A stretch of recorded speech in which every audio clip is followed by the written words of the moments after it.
નમસ્કાર મિત્રો, હું છું ભરતસિંહ સાવડા અને આપ જોઈ રહ્યા છો ભરતસિંહ સાવડા ખોડલ ફાર્મ. મિત્રો, હવે આપણે એક અગાઉ વિડીયો મૂક્યો હતો. વિડીયોની અંદર આપણે જે કંઈ જૂની પરંપરા દેશી વિજ્ઞાનના ઢબે જે કંઈ આપણે વરસાદ વિશે, ચોમાસા વિશેનું તારણ કાઢતા હોય, નિરીક્ષણ કાઢતા હોય, તેમના વિશેની આપણે વાત કરવાની છે મિત્રો. કે જે આપણે વૈશાખ મહિનાની વદ આઠમનો જે ચંદ્ર ઉપરથી વાદળો પસાર થાય જોવાના હોય, એ જોવાના જે આપણે સમયમાં થોડોક ફેરફાર થયો છે. એનું કારણ છે કે જે આઠમના દિવસે જે 2:20 ચંદ્ર ઉગ્યો છે અને 3 વાગ્યા સુધી તો વાદળો પણ નથી ટપ્યા, અને એવું પણ આપણે ઘણું જોવા મળ્યું છે. અમુક વાદળો ટપ્યા, અને એમાં પણ ખાસ કરીને હવે મિત્રો મારે તમને કહેવું છે કે જે જૂની પરંપરાગત આપણે જે જોઈએ છે એ આઠમની રાત્રે જોઈએ છે નહીં, પણ સાતમની રાત્રે, એટલે કે સાતમની રાત હોય એ રાતે 12 વાગ્યા પછીથી આઠમ બેસી જતી હોય, અને બેસી ગયા પછી જે 1:45 વાગે જે ચંદ્ર ઉગે ને એ ચંદ્રનો ટાઈમ આપણે કન્ફર્મ ગણવાનો હોય છે.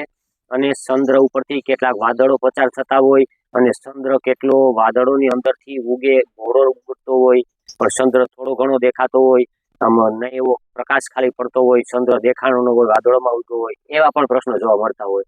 પણ ખાસ કરીને મિત્રો, આ તો તમને એક યાદ દેવડાવવા માટે થઈને, અને આપણે જે જૂની આપણા વડવાઓ વખતની જે પરંપરા આવી આવે છે તેમના વિશેની મેં એક વાત કરી હતી. પણ ખાસ મિત્રો, જે આ ચંદ્રનું આપણે જોઈએ છે અને આઠમનો જે હાંડો જોવાનું આવે છે, પણ તેની પર આપણે સચોટ તારણ કાઢીને આપણે ન ચાલી શકીએ. એનું કારણ છે કે હોળીના પવનો છે, પછી જે આપણે અલગ અલગ જે દિવાળી પછીથી જે કંઈ વનસ્પતિના આધારે કોઈ જોતા હોય છે, પછી આપણે જે પડછાયાનું તમને એક વિડિયા વિશેની વાત કરી હતી, બરાબર. તો એ સિવાય આપણે પવનો જોતા હોય છે. એમ અલગ અલગ જે આપણે નિરીક્ષણ કરીને જોતા હોય, એની પરથી જે તારણ કાઢતા હોય ને એ આપણે સાચું માનવાનું હોય છે. પણ ખાસ મિત્રો, અખાત્રીનો જે પવન પડછાયો હોય ને એની પર આપણે વધારે ટાર્ગેટ લઈ શકીએ, હોળીના પવનો છે એની પર. પણ આમાં જે હાંડા ઉપર તો ક્યારેક વાદળો ન ટપ્યા હોય પણ વરસાદ સારો થયેલો છે, એવું પણ આપણે જોયેલું છે. અને ક્યારેક વાદળો વધારે ટપતા હોય ચંદ્ર ઉપરથી, અને ક્યારેક વરસાદ નબળું પણ રહી જતું હોય, પણ એની પર આપણે સચોટ નિરીક્ષણ ન કાઢી શકતા હોય મિત્રો.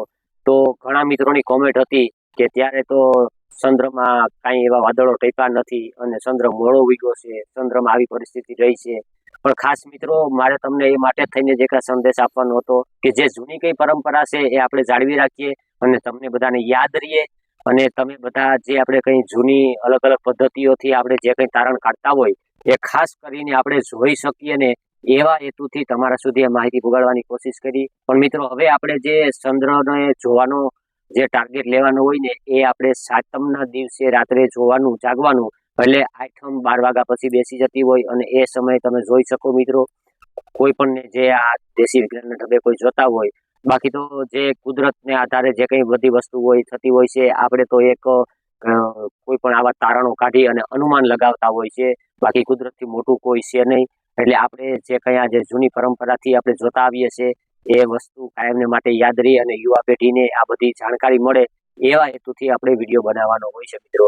તો આ માહિતી તમને કેવી લાગી તમે કોમેન્ટ બોક્સની અંદર જણાવજો મિત્રો. અને વિડીયો સારો લાગ્યો હોય તો તમામ ગ્રુપમાં શેર કરજો, એટલે જેથી કરીને કોઈ પણને આવી માહિતી મળી શકે.